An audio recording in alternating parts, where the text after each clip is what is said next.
Cargo Manifesto, September 19th, 1892.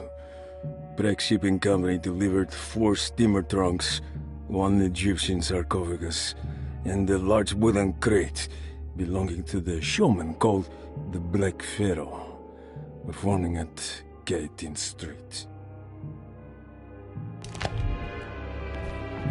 Here we go. The address where Jeremy first encountered the Dark Man.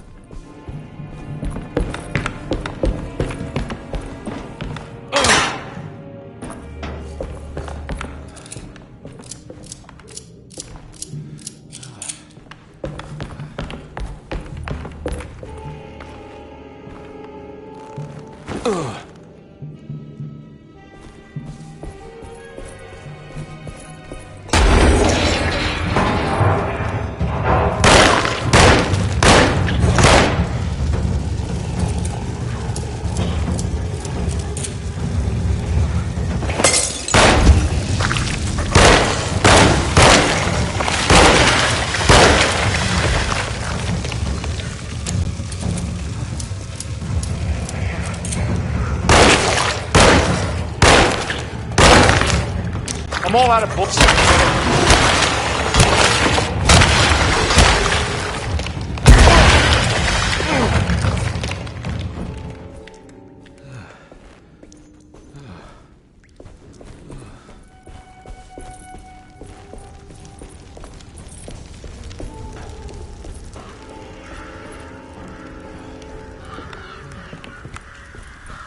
Looks like the fog cleared up.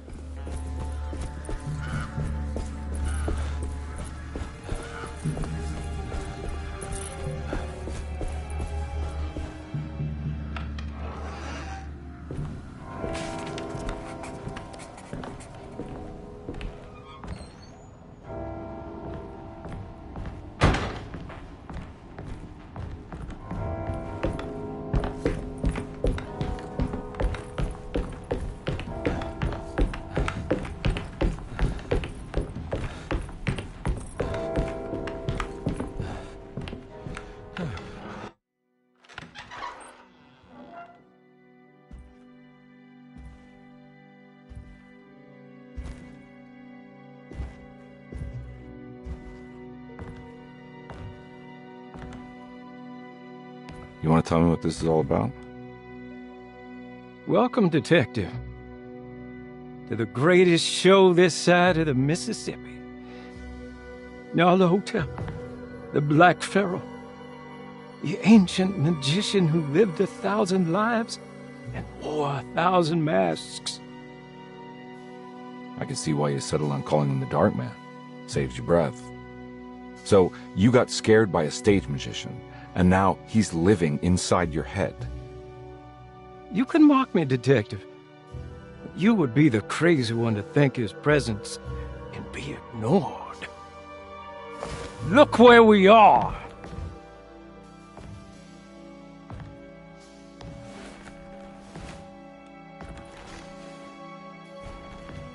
We didn't get to finish our last conversation, did we?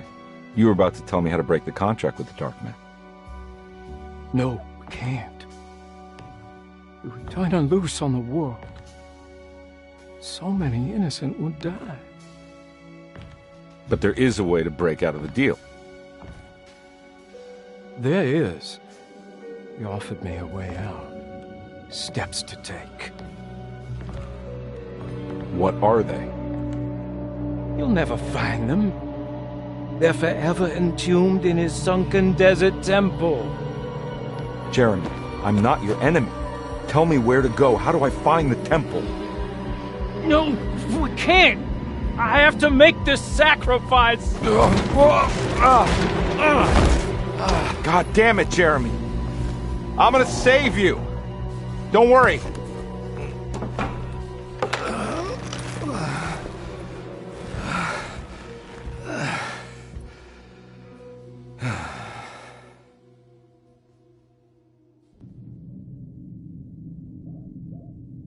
How do you save someone who doesn't want to be saved? Well, he's gonna get saved no matter what. I just need to find the temple somehow.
Oh.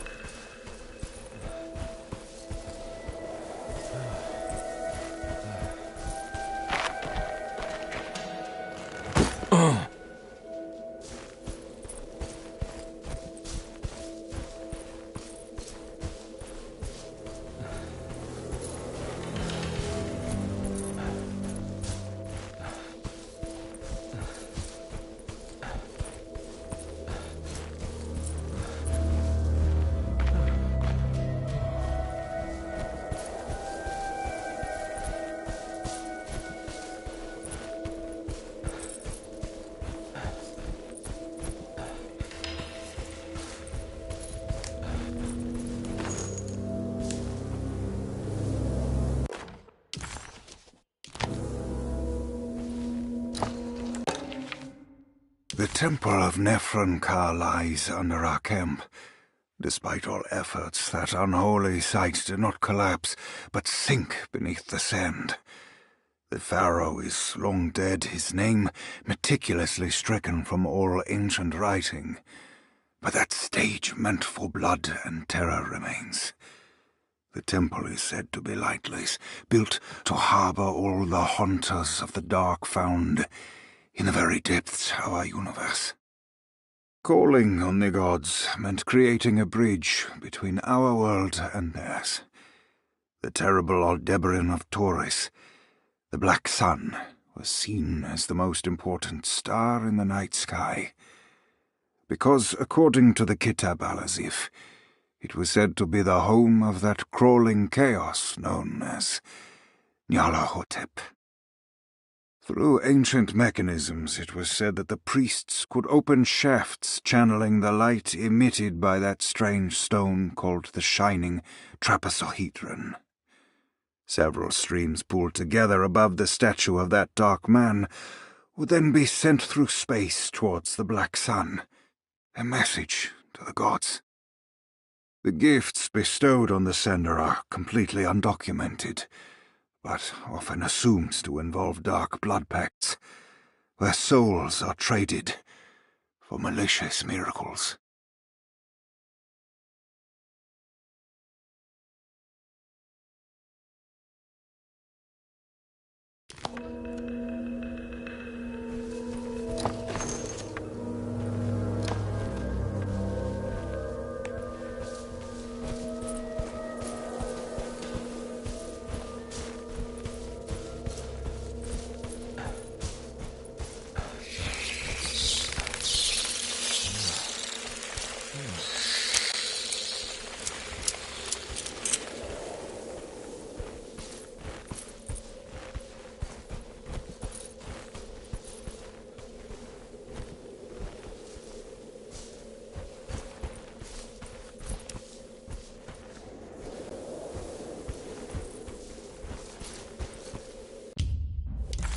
Conby found himself in a vast and dark desert.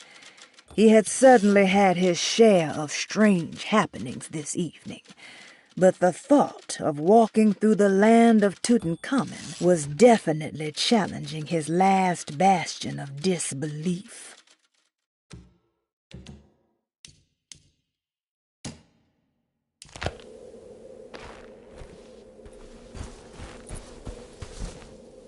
Here we go.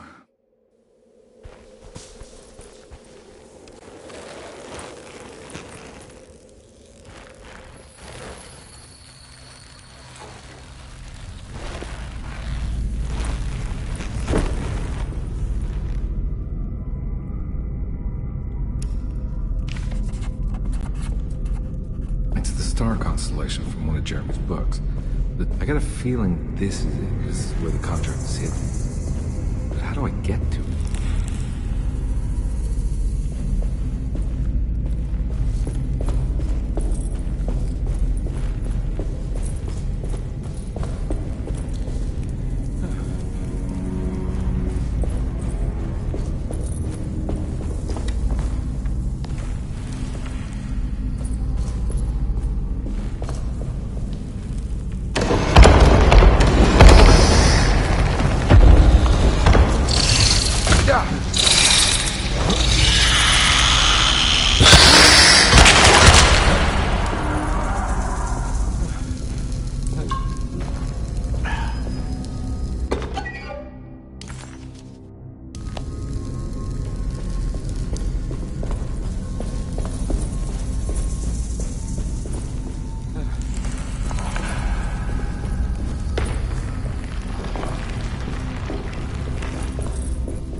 one looks operational.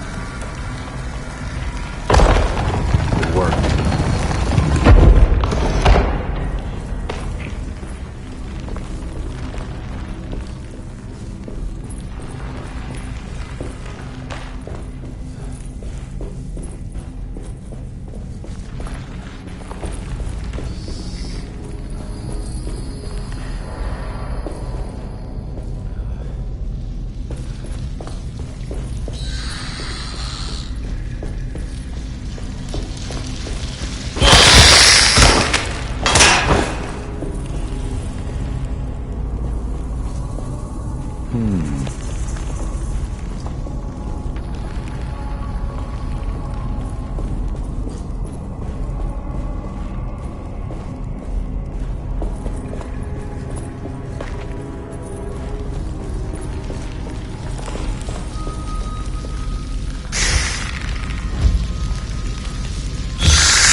Huh.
It's ready to collapse.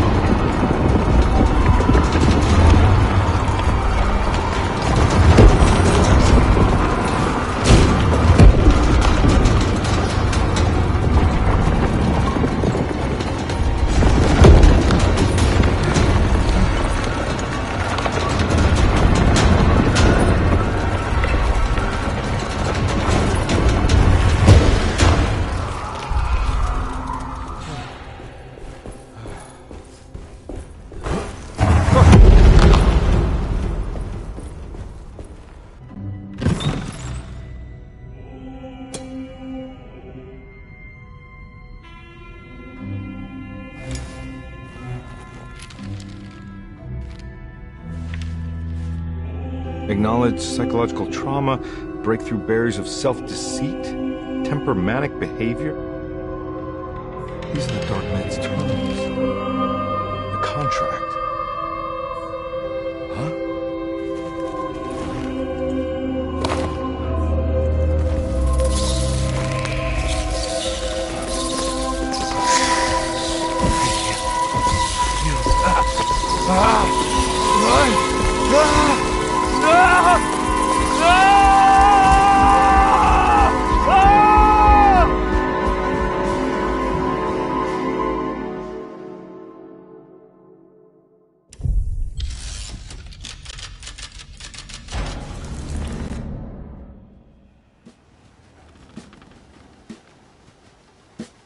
Hey. Hey, detective?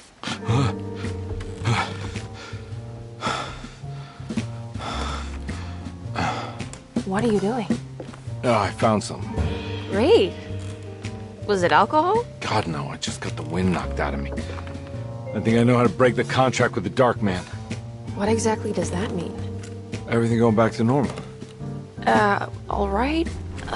I found some more information on Derceto and the patients. There are some seriously strange things going on here. I'm pretty sure 2 of the patients are dead, and maybe even the clerk. Oh, yeah. I kind of just gave up on worrying about that. Well, just keep your eyes open, I suppose. What were you doing again? Jeremy made a pact with the Dark Man to keep all the madness locked inside Derceto. All right. I'm gonna break it. I just have to... Where is it? Where's the talisman? It's around your neck? Ah! I worry, Detective. Don't, I'm fine. I worry that you're not much help on this case. At least you're a good distraction. Trust me. You're getting your money's worth. At this rate, I'm an absolute bargain.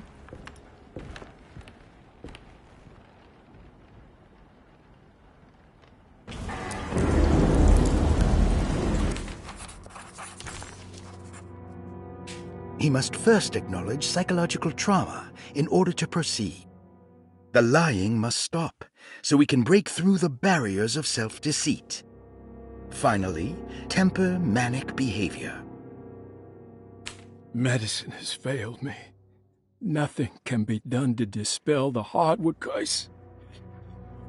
Only the sacrificial dagger may release the despair from Jacob's eye. Yet, doing so would be the doom of Derceto. Let this curse of mine be a weapon for once. I accept your demands. Oh, crawling chaos. Build your prison around this godforsaken hospital. When evil has been starved, I will stay buried forever.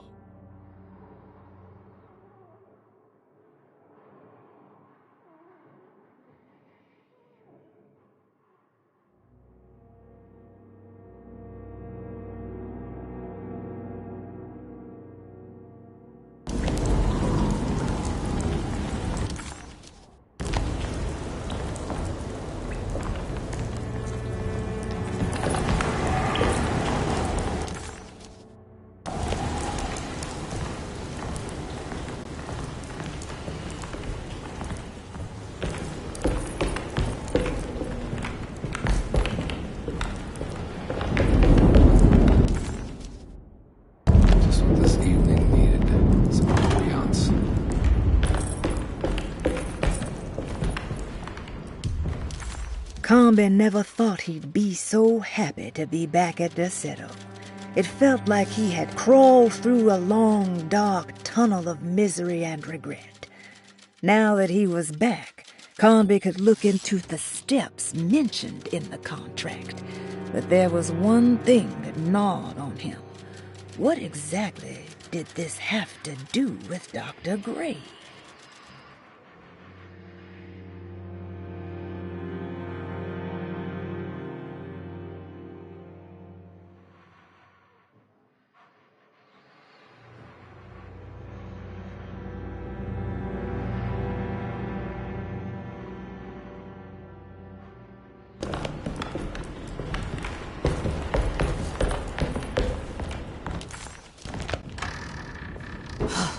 Got to be around here somewhere.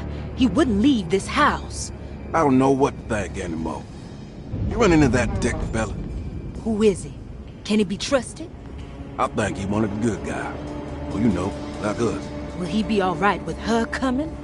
Praise the mother. You don't need to know about all that.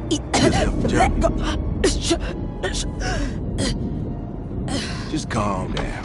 It ain't time yet. God, it hurts. As far as I can tell, Detective Combe seems to be solving problems, not causing them. Just be ready in case he starts anything.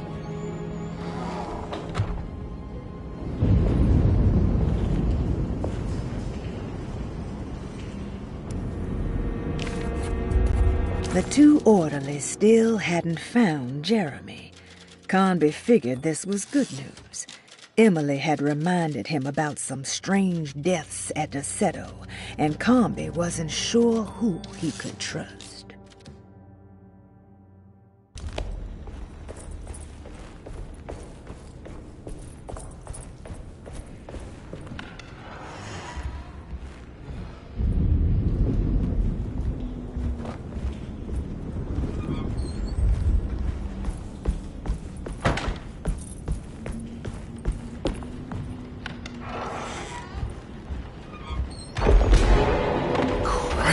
What the hell was that? It's blocked.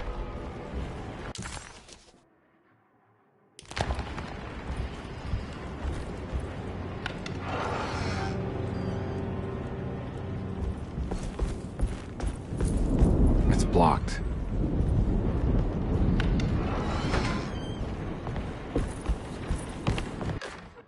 Lunacy and the Astarte Artist Colony. A monograph by Yael Klein. In early 1909, the old Derceto plantation outside of New Orleans was turned into an artist's colony. 3 famous European artists rented the house and the surrounding land from the owner, the Ledoux family. The colony was chiefly run by Sebastian Cortez, who was playfully dubbed the captain by his collaborators, William Arges and Heinrich Kassel. The colony existed for 6 years, until one day all 12 members disappeared without a trace. It is widely believed that their disappearance is connected to the disastrous hurricane that passed through on September 29, 1915, but nothing truly supports this claim. What is known is their frequent participation in New Orleans nightlife, their love for hosting parties, and their elaborate contributions to the Mardi Gras parades as the Pirates of Pontchartrain. Accounts of their lifestyle can be found in almost every gossip column. It can effectively be summed up as carefree and bohemian. In late June 1909, the name Astarte first appeared in the newspapers. Cortez said the name came to him as he was painting. There is never any claim to knowing about the ancient Phoenician fertility goddess with the same name before this time. His fellow colonist Heinrich Kassel did know, because he later produced sculptures that show clear references to ancient idols of the goddess. It's impossible to know for sure how this name suddenly made an appearance, but it is interesting because of Derceto's history.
Mrs. Thompson, I understand the last week has been busy. Under these circumstances, I find it important to remind you that Derceto's concerns are not a public matter, nor is it something that should upset you. Please continue your excellent work, and don't spend a thought on the death of Perosi, or, more importantly, the suicide of Cassandra Beauregard. They should mean nothing to you or the staff.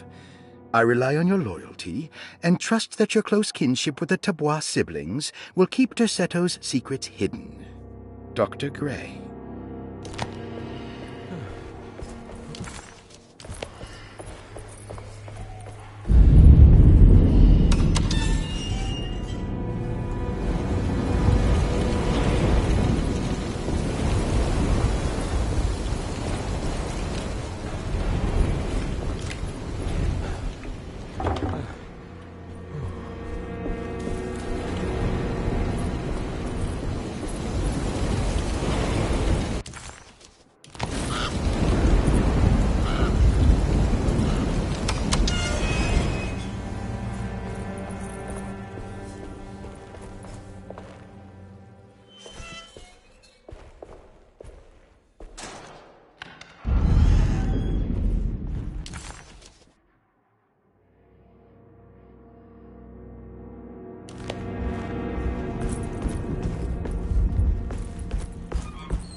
We must have faith that Jeremy's pact with the Dark Man is a bluff. If we are lucky, our visitors will find him and prove it's all nonsense before night falls. What is true is our attempt to call on her. Too many things have happened for this evening to be in vain. Think of Jack and Cassandra, even Perosi, whose circumstances I can't understand. Grace is a goat without horns. She knows it and will play the role. You must talk to your brother, Batiste. I worry that he will fail us. Mrs. Thompson.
Emily will have to die. We can't let her ruin our plans. I don't want to run into the orderlies right now. Not sure I can trust them.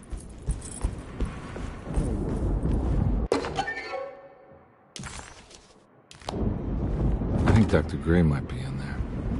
Perfect time to snoop around his office, then.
What a terrible thing to recognize that your betterment was an illusion.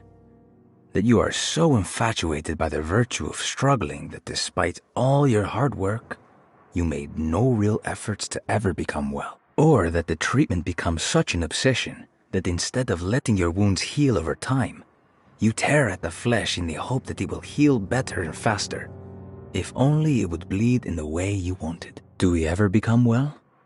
What do you think, Dr. Gray?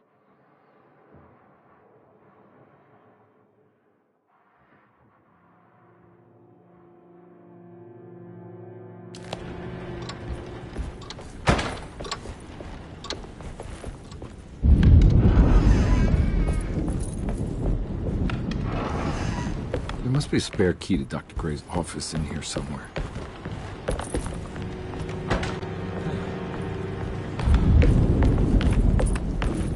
I don't have the combination for this, but maybe Jeremy did.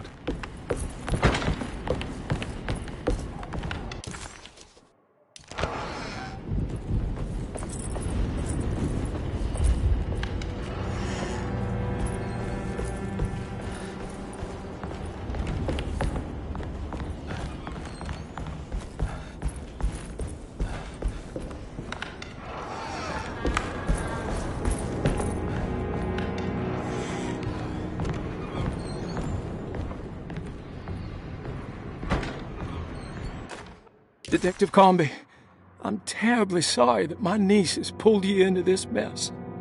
Please, with all my blessings, take her away from this cursed place.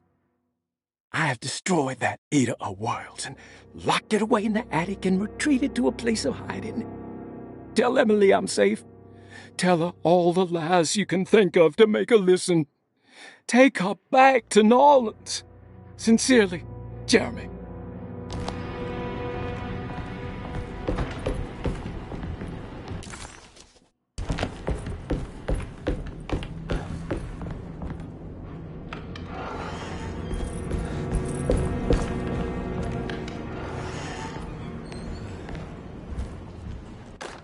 Brother, I need you to trust me. This is the most important moment in our family's history. I know you have doubts and that the terrible Mama Loa told you lies. I would never betray you. I promise. Lottie.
can't leave. I got a job.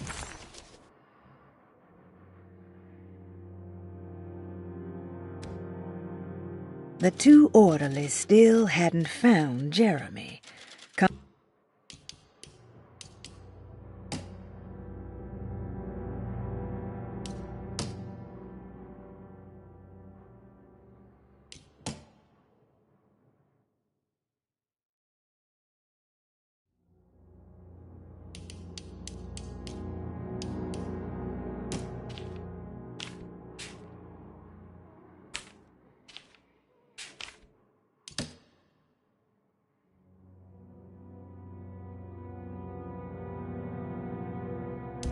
Alright, time to get Jeremy out of that contract so we can get the hell out of here.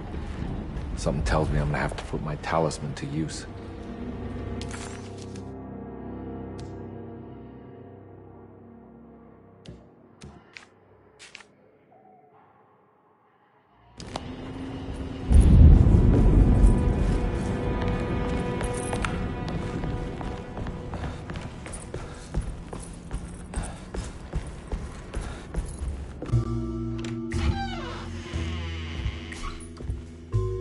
Detective Conby. Good to see you again. Solved the case yet?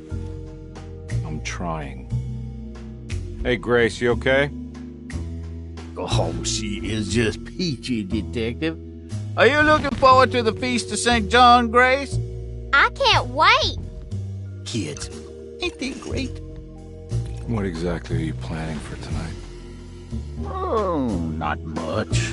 We eat, we drink, we pay tribute to the wishing tree in the conservatory. The usual. Then why all the excitement? There is just something about tonight. Something's different. I think we all feel it. Besides, we got ourselves some new words for the prayer thanks to your buddy Jeremy. She'll come and turn the world inside out, and things will begin again. That sounds strangely threatening. You should come.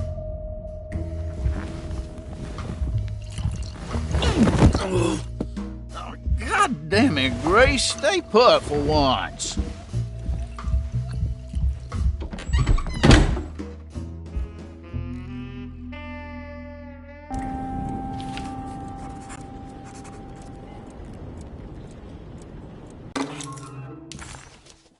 Better hold on to these. Wouldn't want them to get lost.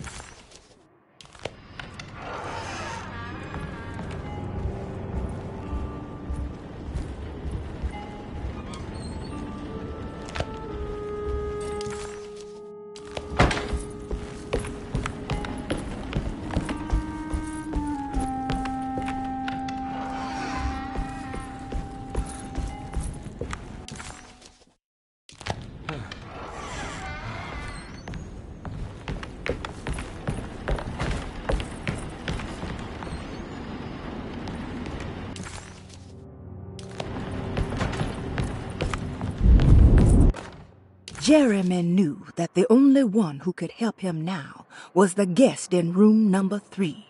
The room seemed to have been empty for so long. But that wasn't allowed to be true. The story needed to be different. To include something from the outside, he would bring the guest back to room 3 and show them what was in that safe. 913. But those were not the right numbers. That was the combination for the safe in the clerk's office.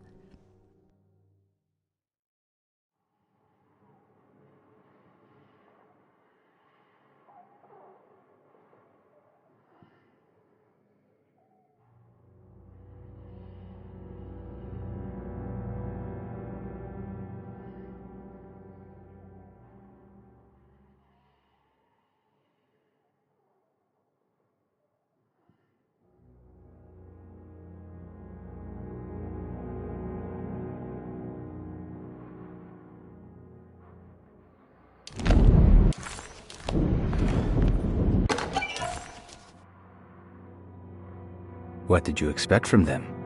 You created too much. There wasn't any room to breathe.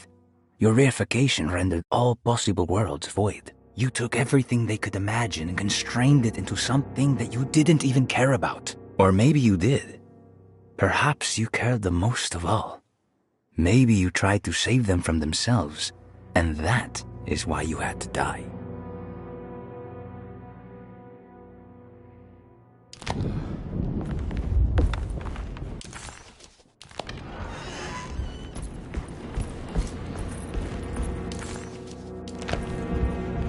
There's something missing.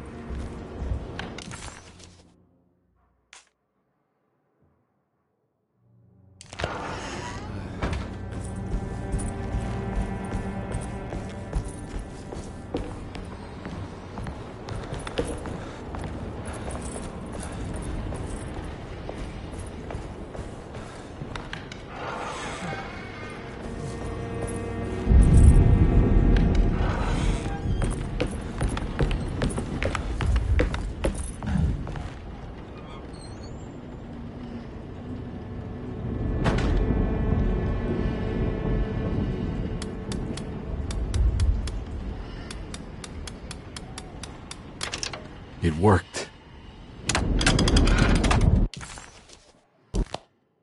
The last guest in the empty room suffered from severe maladaptation. I must write this down, because if I understand the condition sufficiently, it could make me deny this fact at a later date, and there is reason for me to think I may come to suffer the consequences from this dysfunction, as some who came in contact with the guest seemed to adopt a new worldview in which everything was predetermined but broken. Upon accepting this worldview, some memories became unmanageable and later rejected. I do not know what this means. I cannot even remember the fate of the guest. I think they were simply misplaced one day and forgotten. Just like all documents pertaining to this guest, they have all been destroyed, or they never existed in the first place. Who wrote this? There has never been a guest in the empty room.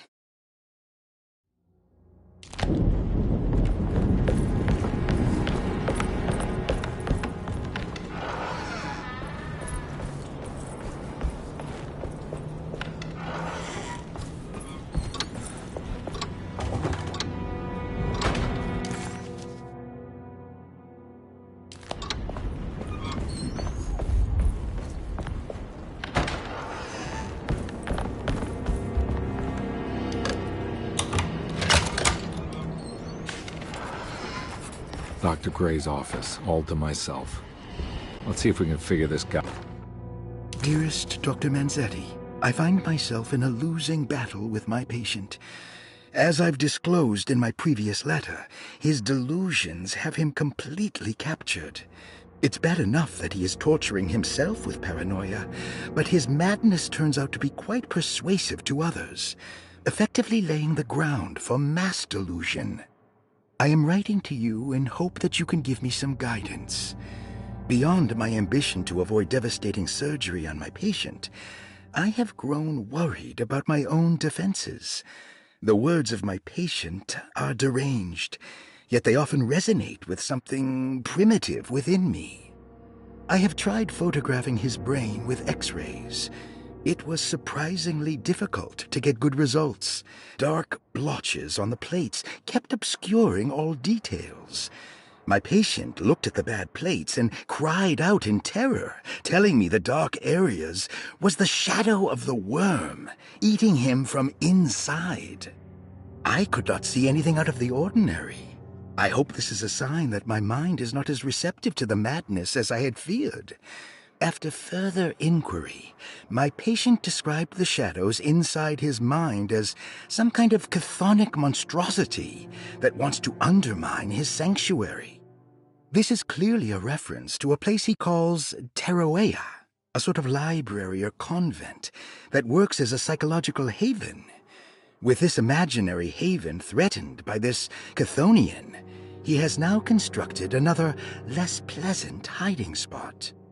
Lately, he has been bringing up a metaphor of a steamboat that has run aground, that he feels like he needs to start the engines and reverse. but he is afraid that the hole in the hull would cause the whole ship to sink.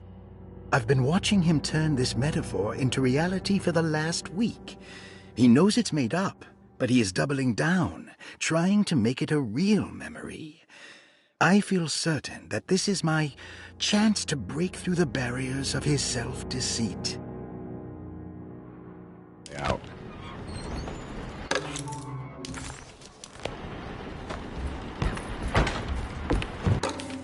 This is where McCarthy has hidden my favorite young. It's very important. This is where McCarthy...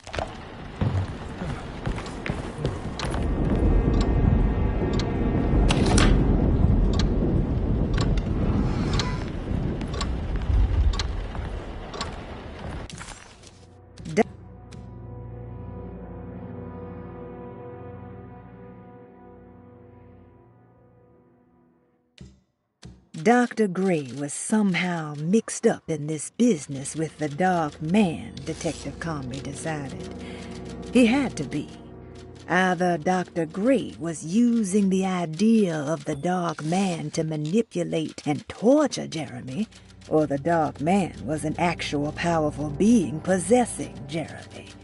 And in that case, Dr. Gray was simply a stooge. Maybe both could be true at once. Conby felt his mind racing in all directions.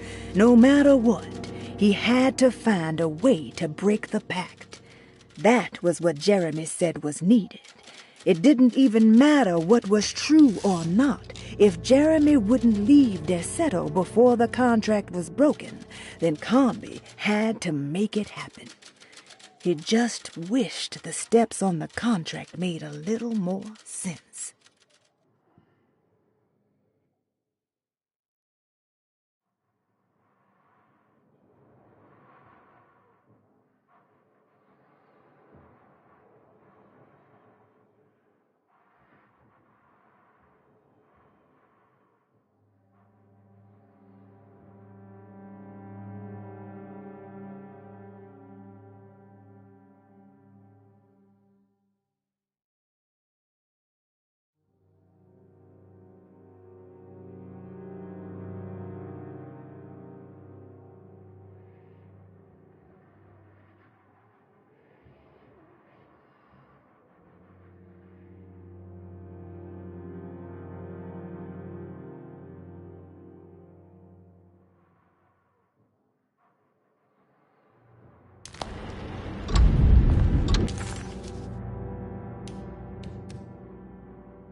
No.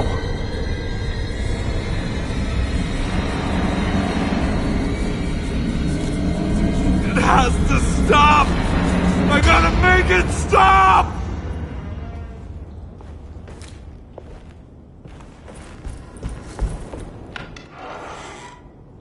Surprisingly neat.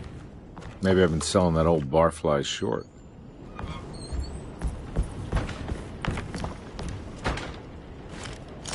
Sometimes I think this place makes me worse. That Derceto might be my grave. A coffin made of ostentatious architecture. A Taj Mahal for the drunken depressed. There's something about Derceto, something about Dr. Gray. Like we all pretend that we're here to get better, when in fact we are here to be forgotten.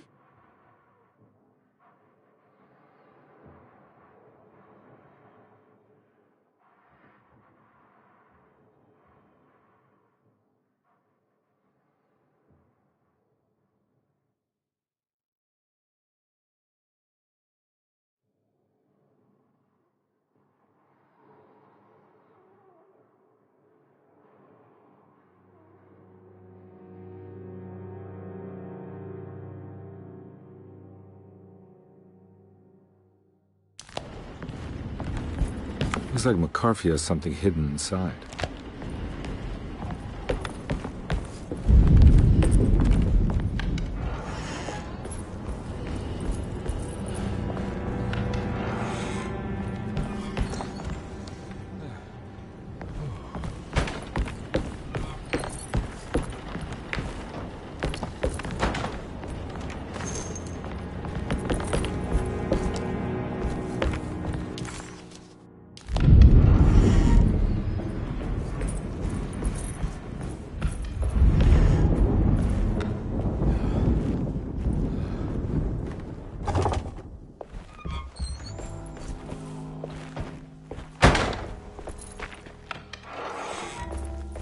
Take this much more. This has to end.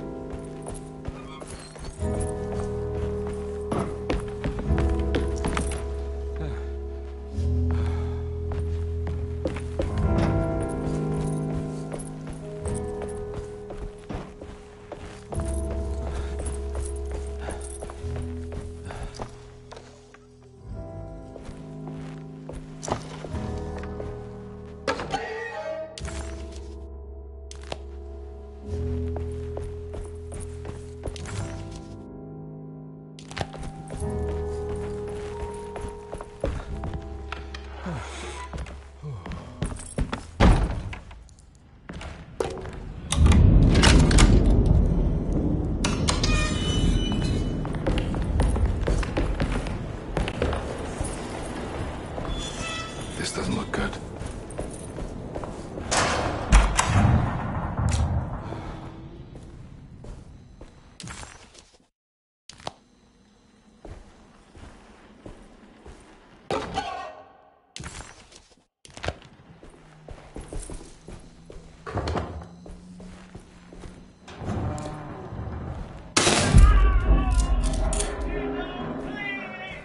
I need the key. Radiography. Patient Jeremy Hartwood. Date June 14, 1930. Plates. Jeremy's skull proved difficult to capture properly. Partial radiographs worked best. A complete picture of the brain can be assembled by piecing 3 plates together. Observations. Even when looking at an assembled version, a shadow covers significant parts of Jeremy's brain. Possible tumor, but more likely that the equipment is failing. Jeremy reacted strongly to the pictures and claimed to see a giant clay worm eating and displacing his memories. Notes. While this exercise has left me nowhere closer to an answer, I feel confident that a Burkhardt lobotomy should sever all necessary parts.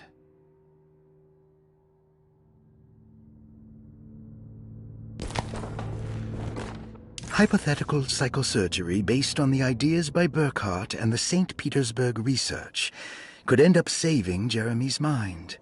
Severing the connections around the frontal lobe would certainly solve most mental afflictions. The procedure would be brutal in performance, as well as in efficiency. An ice pick pushed through the edge of the eye and into the skull would untether the nerves like Alexander cutting the Gordian knot. As this would likely leave Jeremy in a very different condition, all other paths should first be explored. The medical instrument I would need for this lobotomy is missing, and I should have Waits order a new one.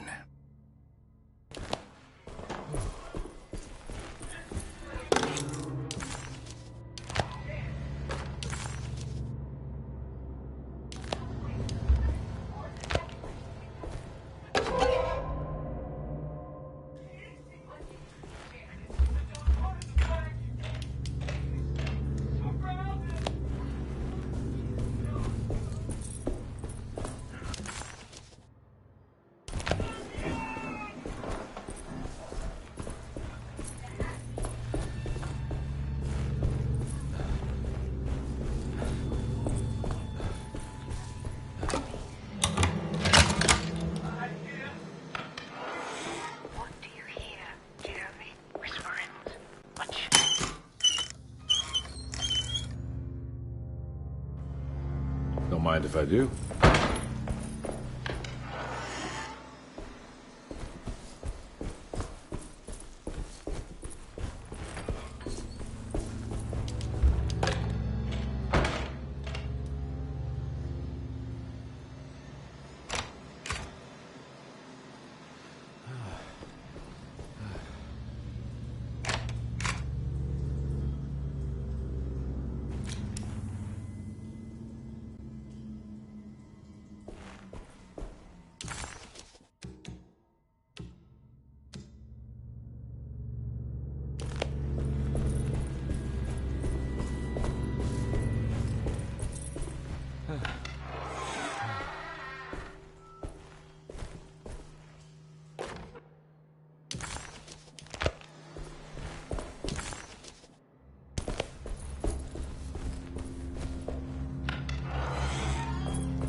That's better.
key.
Dr. Gray had been putting Jeremy through some thorough medical investigation.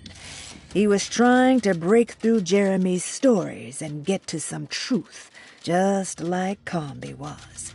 Could Dr. Gray have been trying to break the contract as well?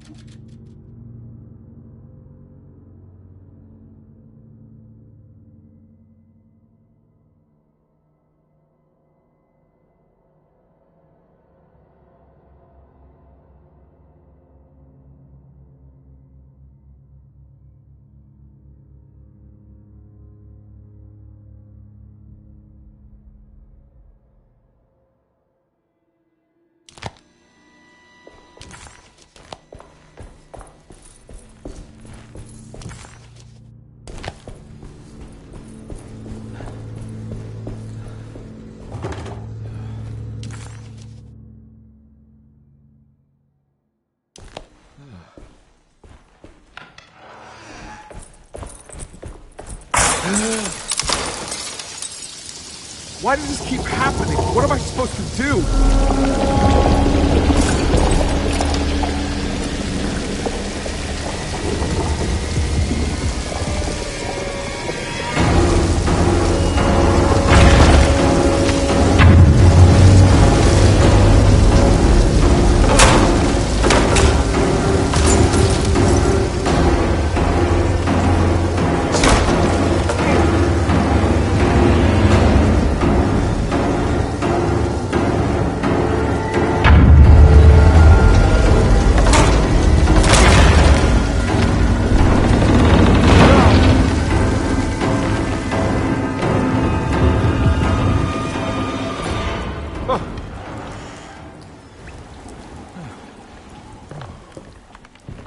And we're back here.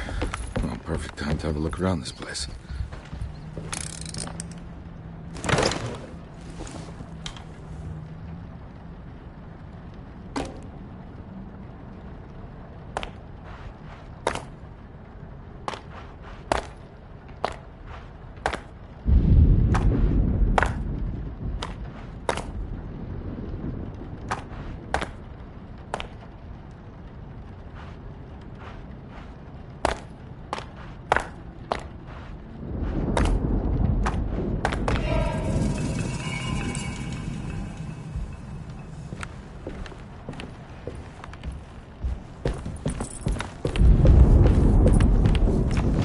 What is that?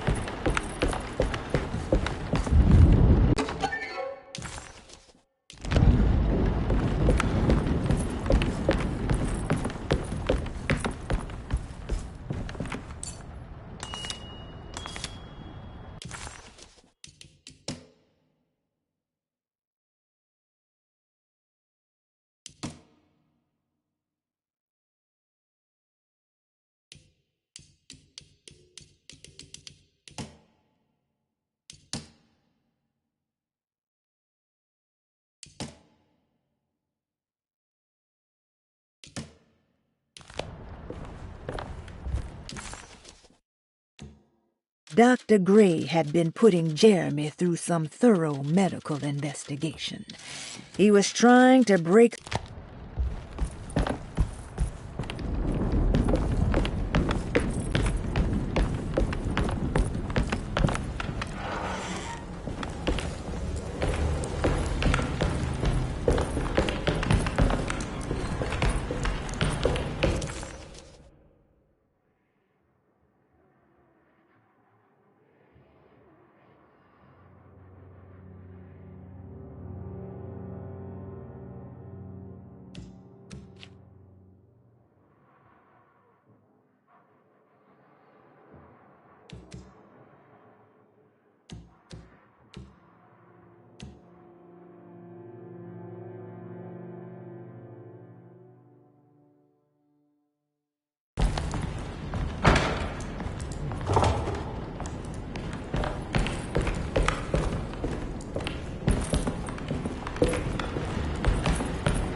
Derceto stands on a breeding ground for the grotesque, a temple devoted to rebellious growth, the most ugly and cancerous side of nature. You may be able to shield your psyche for a while, but rest assured your soul will come to pray to that hideous god in time.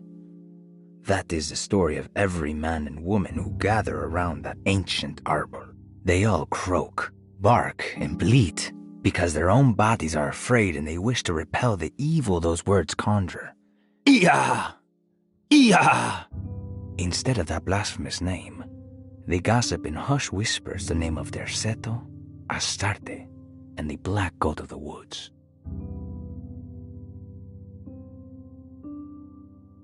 My room. I recognized I belong here.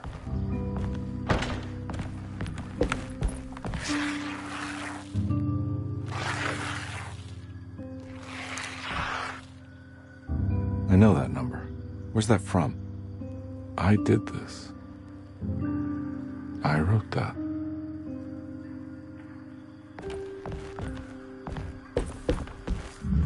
I know the combination. I carry it with me.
Detective, I have made many discoveries in my case. The child we want is safe, thanks to good people like me and you. We're so similar, but you don't see all the things I do. To find your man, Jeremy, you also need to look for the girl. It has always been that way. The young deliver us all. You should have a look in my room. There's a piece of the puzzle you will need. Take care now. My coffee.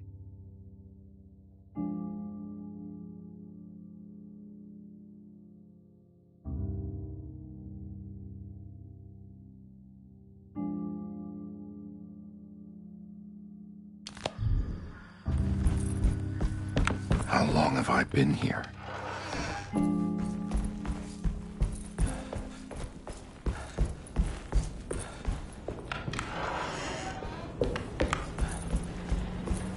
Looks like McCarthy has something hidden inside.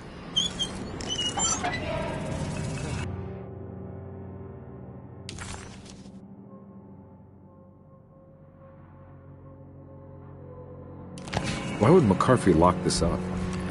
Was he trying to keep Grace from completing the shank? What the hell happened in here?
This looks familiar.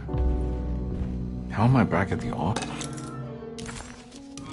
Jeremy's never been here.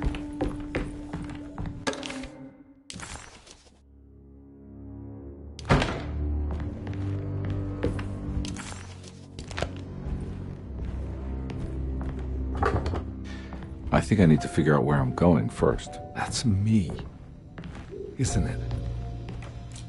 How long had it been since I drowned myself in drink and depression? It had all felt so peaceful, slipping away into oblivion.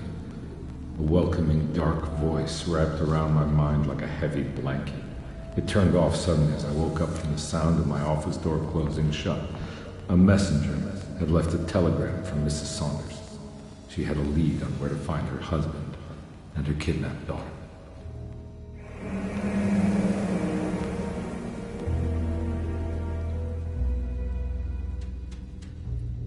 God, I used to drink so much back then.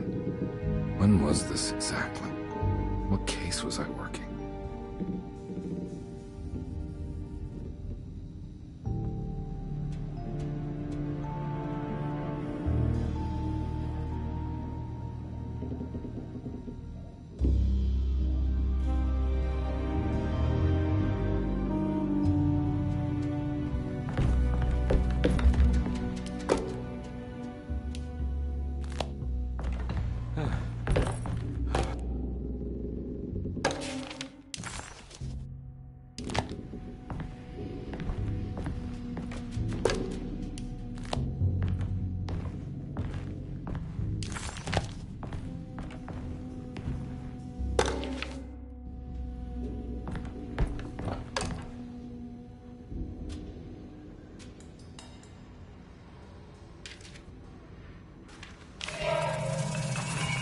I remember this case. Some kid got taken by her father, headed out of state, but he had made a mistake by selling a painting that his wife actually cared about to a collector named Thornhill to fund his venture. That's how I tracked him down. At least I think so.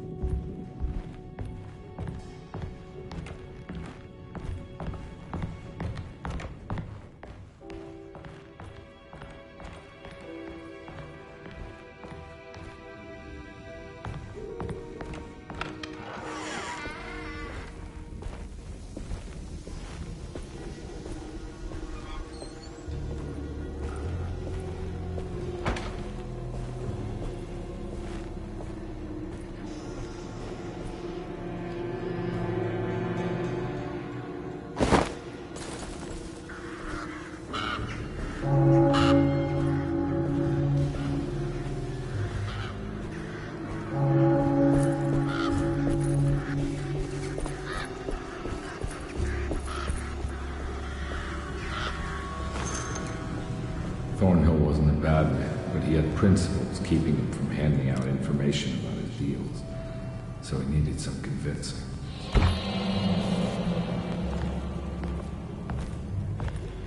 Well, every case can't be squeaky clean.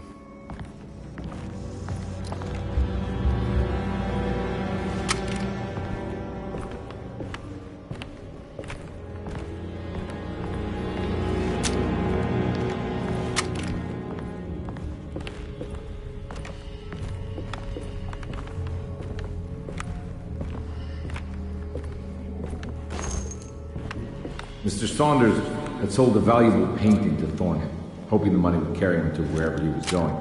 The painting, now leaning on an easel in Thornhill's bedroom, had a certain mesmerizing gloom that seemed to call out to me, telling me I was needed for something important. I felt myself falling into the painting, only being brought back by Thornhill, thrusting an address to a Hotel St. George into my hand and asking me to get the hell out.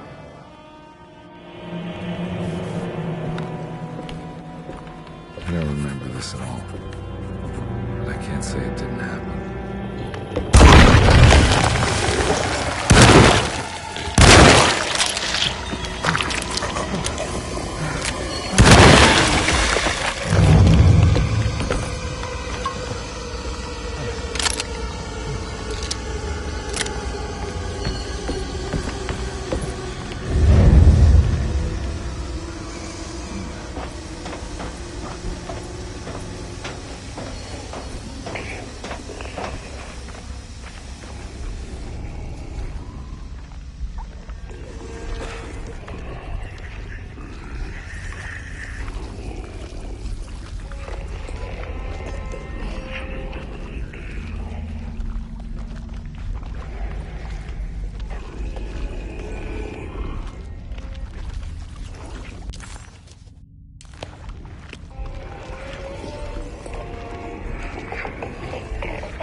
On my way to the hotel, the Morton gang caught up. I owed them money, a lot of it. I can't remember what for. Probably some dumb gambling debt growing in size for each payment missed. I punched one of them out and sent the others packing. Just stupid.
I found it.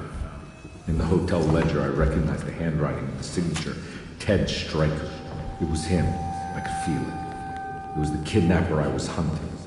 I put on my knuckles and hurried up to his room.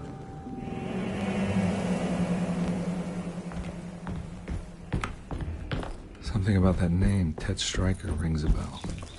Feels vaguely familiar.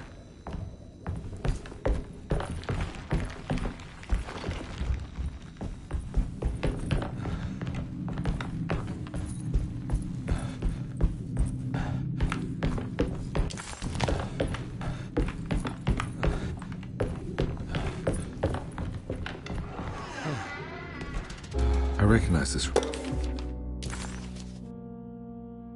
But I didn't catch up with them here. I must have followed them. But where?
That's right, he was running away, ditching his old life and marriage in New Orleans to find something better in Tallahassee.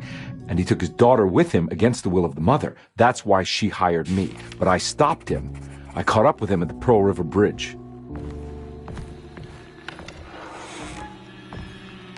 Pearl River. This is where I caught up with him. This is what the Dark Man wanted me to revisit. But I'm still not seeing it. What am I forgetting?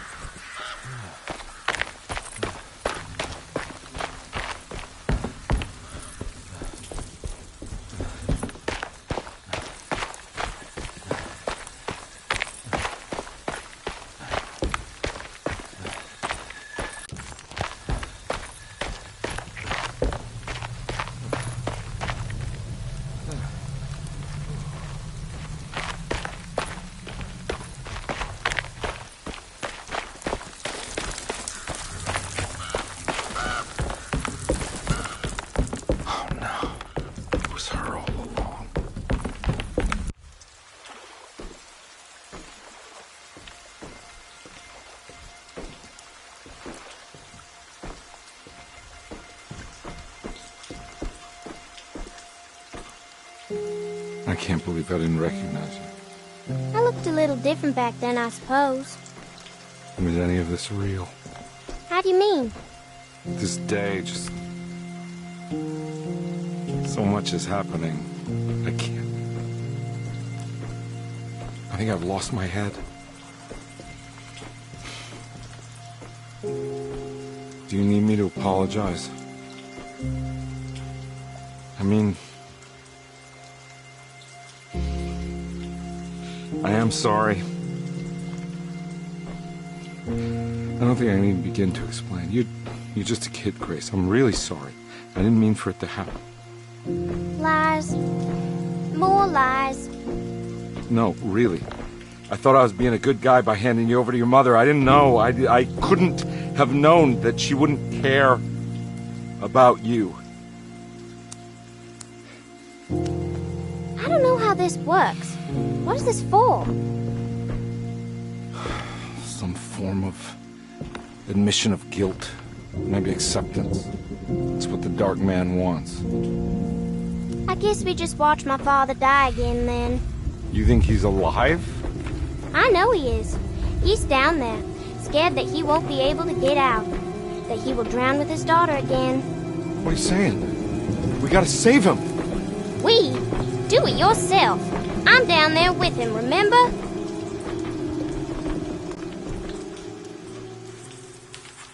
Can I really save them?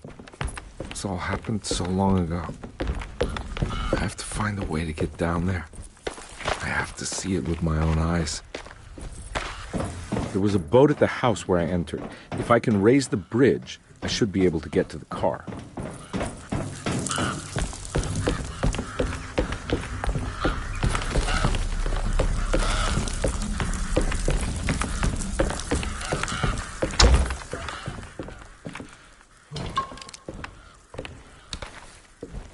This must be where the bridge is operating. Nothing's happening. It's like something's holding me back.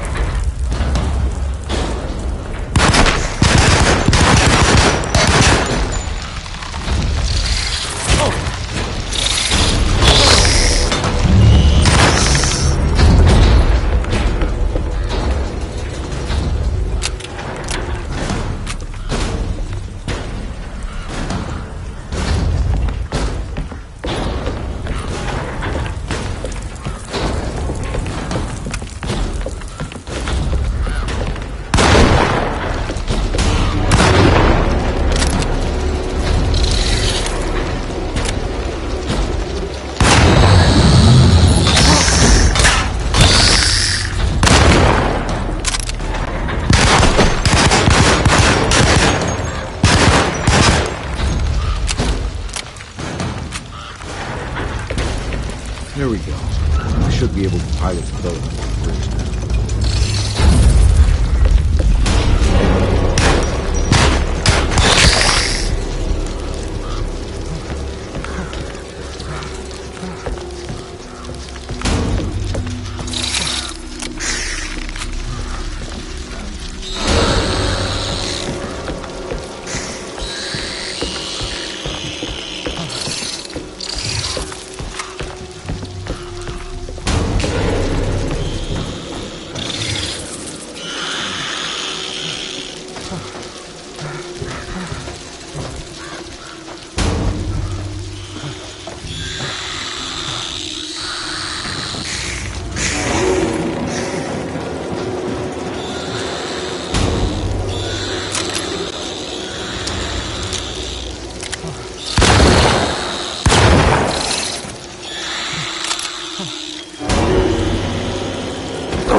My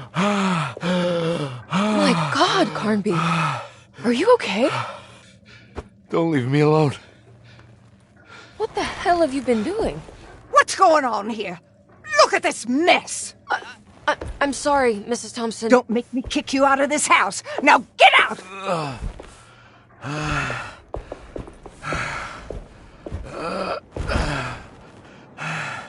Hey, Detective. Mr. Carnby. I'm really worried about you. I'm okay. I just need to catch my breath for a moment.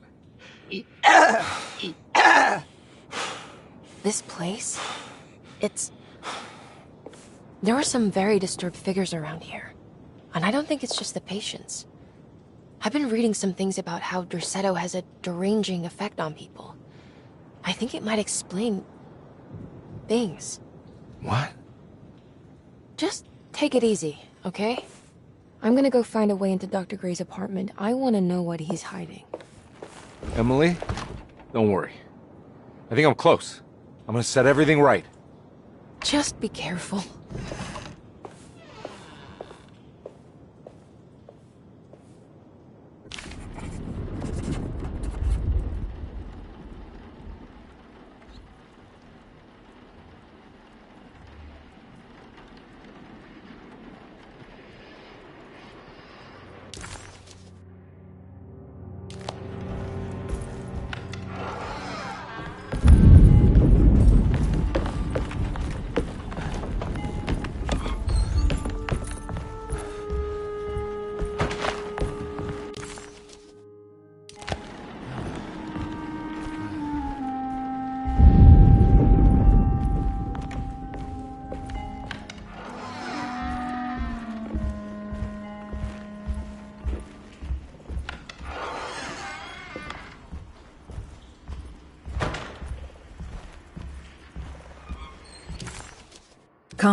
Carnby had run their car off the bridge.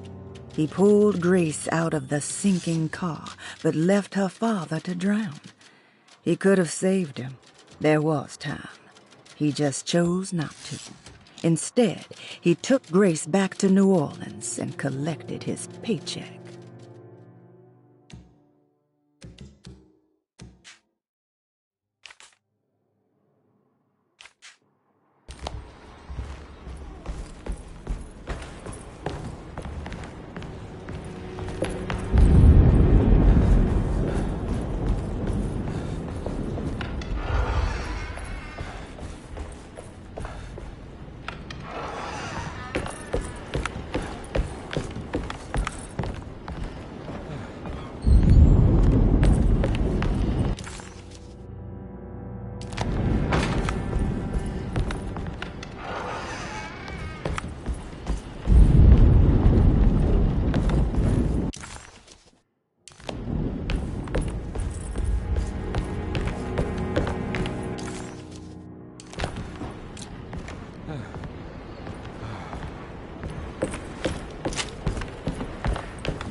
don't want to run into the orderlies right now. Not sure I can trust them.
clearly had enough of me.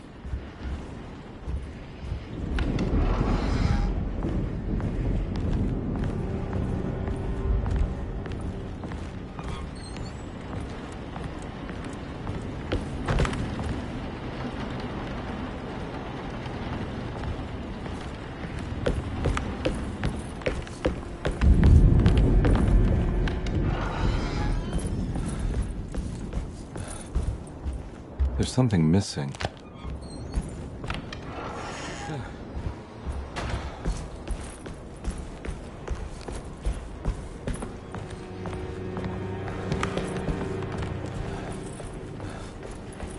I can't leave. I got a job to do.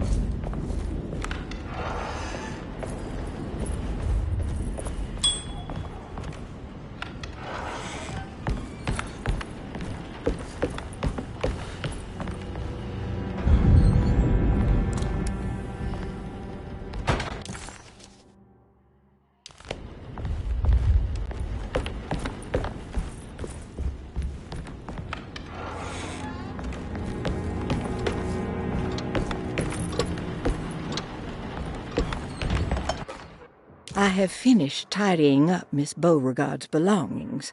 I will leave it to you to contact her agent and have them collect her things.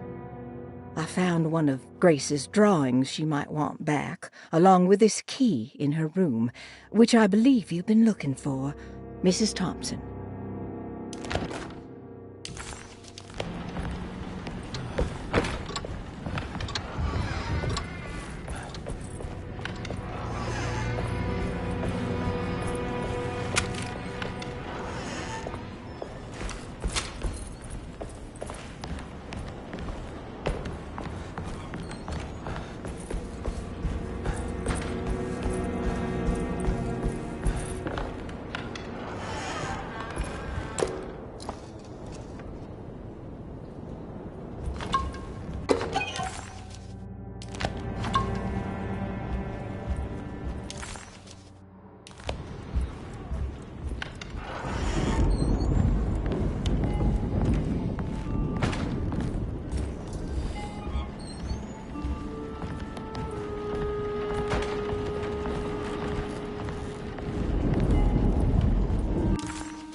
think Dr. Gray might be in there. Perfect time to snoop around his office, then.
I need the key.